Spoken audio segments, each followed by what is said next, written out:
ये डॉल बस एक खिलौना है, इसमें डरने की क्या बात है। यही कहा था रिया ने जब उसे लबूबू डॉल एक पुरानी दुकान से मिली।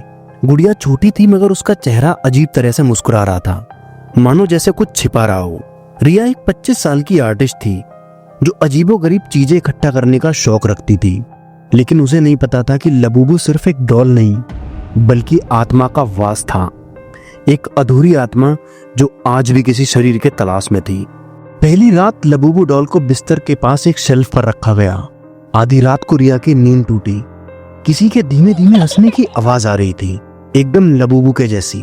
उसने जैसे ही लाइट जलाई, आसपास कोई नहीं था।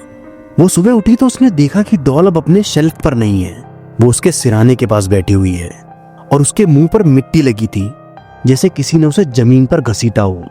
दूसरी रात रिया के फोन में एक वीडियो अपने आप चालू हो गया। उसमें वही लबूबू डॉल थी, मगर उसकी आंखें अपने आप झपक रही थी। रिया ने डर के मारे फोन फेंक दिया। फोन फेंकते के साथ ही सामने रखा टीवी अपने आप चालू हो गया और उस पर एक बच्ची की आवाज सुनाई दी, मैंने कहा था इसको मत लेकर जाओ। अब वो जाग चुकी है। रिया की हालत बिगड़ने लगी। अब वो बार बार बड़बड़ाने लगी, लबूबू मुझे घूरती है, वो मेरे अंदर आना चाहती है। उसकी आंखें लाल और सूजी हुई थी, शरीर पर नीले निशान उभरने लगे जैसे उसे किसी ने जोर से मारा हो। उसकी दोस्त पिंकी जब उससे मिलने आई तो रिया एक कोने में बैठी हुई थी, लबूबू डॉल को अपने सीने से लगाए हुए और धीमे आवाज में हंस रही थी। उसके बाद रिया की दोस्त पिंकी ने उस डॉल को जलाने का फैसला लिया, लेकिन जैसे ही उसने उस डॉल में आग लगाई, पूरे कमरे की लाइट चली गई और रिया जोर जोर से चिल्लाई, उसे मत जलाओ, वो मेरी है और मैं उसकी हूँ। अगली सुबह रिया अपने कमरे से गायब थी।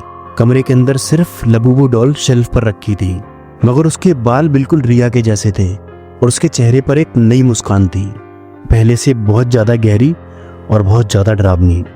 और उसके बाद वो डॉल दोबारा से किसी पुराने दुकान में बेच दी गई और दुकानदार हर बार यही कहता है, ये बस एक खिलौना ही तो है, इसमें डरने की क्या बात है।